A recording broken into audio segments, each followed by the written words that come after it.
Ciao a tutti, mi chiamo Matteo Passoni e sono il coordinatore del corso di laurea magistrale in ingegneria nucleare del Politecnico di Milano. Se siete interessati alle tematiche nucleari, siete sul video giusto.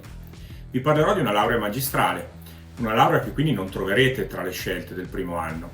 E proprio per questo ve ne parlo ora, per confermarvi che se siete interessati a questo tema, iscrivervi al Politecnico di Milano è la scelta giusta.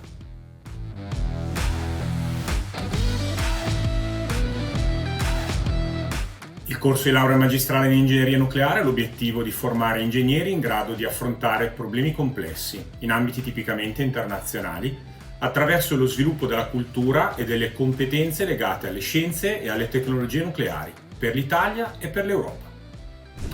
Ma di cosa si occupa un ingegnere nucleare? Di svariati temi.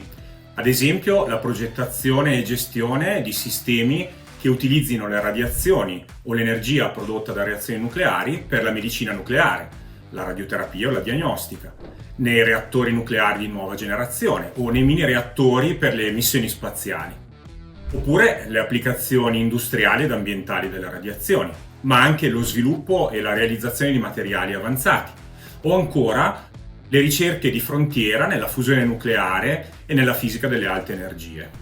Se questi temi vi interessano, allora potete iscrivervi a una delle lauree triennali in ingegneria del Politecnico per poi proseguire gli studi con la laurea magistrale in ingegneria nucleare, il corso di studi nucleare con il maggior numero di studenti non solo in Italia ma anche in tutta Europa.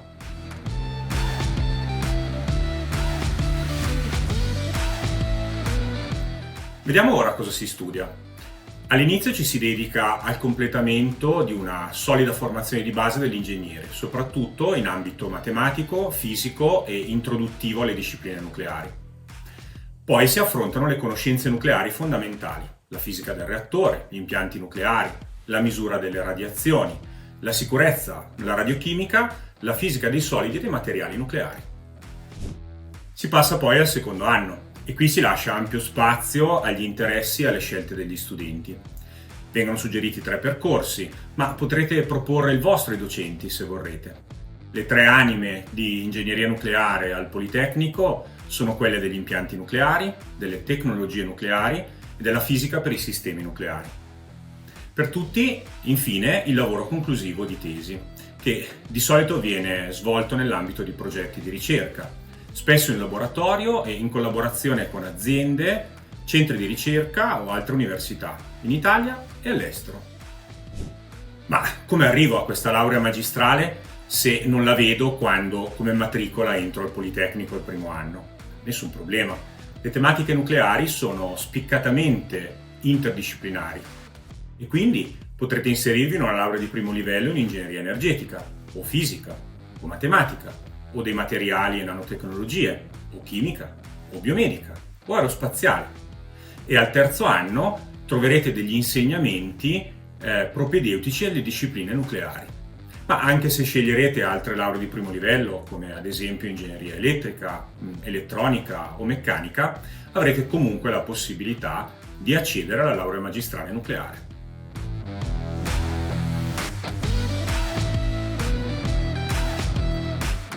Il corso di laurea in ingegneria nucleare del Politecnico di Milano ha una lunga tradizione. È nato nel 1956, seguendo le orme tracciate da pionieri come Enrico Fermi. È stato il primo in Italia e da allora continua a formare ingegneri in grado di operare in numerosi settori dell'alta tecnologia. Ciò che contraddistingue l'ingegnere nucleare del Politecnico di Milano è la sua visione di insieme, di sistema, e la sua capacità di affrontare con duttilità ed efficacia i vari aspetti di problemi complessi, in un mondo che sempre più richiede un approccio multidisciplinare. Questo viene ottenuto studiando argomenti diversi e complementari, anche attraverso numerose esperienze di laboratorio e modalità didattiche innovative.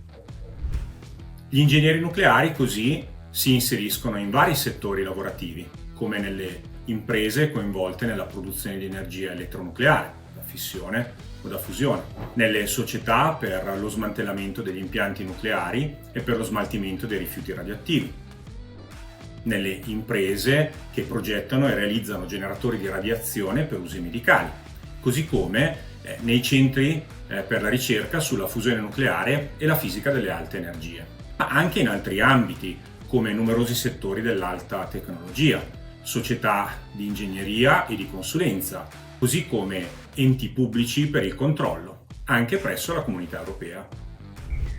Ma la laurea magistrale in ingegneria nucleare prepara i nuovi ingegneri anche per il mondo della ricerca, oggi sempre più importante, anche per le industrie. Un'alta percentuale di laureati decide infatti di proseguire gli studi con un dottorato di ricerca, anche al Poli, lavorando così in stretto contatto con professori e ricercatori, spesso in collaborazione con aziende e centri di ricerca, in Italia e nel mondo. Per tutti comunque le statistiche indicano che c'è la pressoché matematica certezza di trovare collocazione nel mondo del lavoro, in Italia e all'estero, in breve tempo, con buoni riconoscimenti economici nei settori che vi ho indicato e in altri ancora.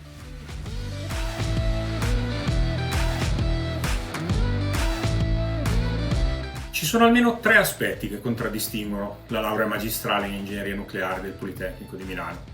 Il primo è l'importanza delle attività sperimentali nella nostra formazione. Nel 2015 abbiamo costruito 6.000 metri quadri di nuovi laboratori, sia per la didattica sia per la ricerca.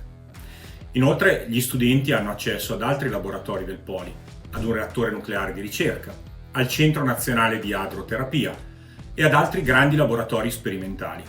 Un dato su tutti: la media delle ore dedicate alle attività sperimentali formative per i nucleari è molto superiore a quella di tutte le ingegnerie.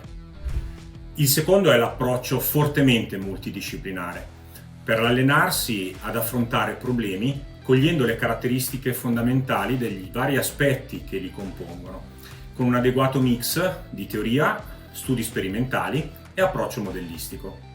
Il terzo è l'apertura al mondo e l'internazionalizzazione del corso, che si traduce sia in numerose collaborazioni di didattica e di ricerca con aziende, centri di ricerca e altre università nel mondo, sia nell'invito ai nostri studenti di svolgere un periodo di studi all'estero, in Europa o altrove, presso università di qualità con le quali abbiamo consolidati rapporti di scambio e di collaborazione.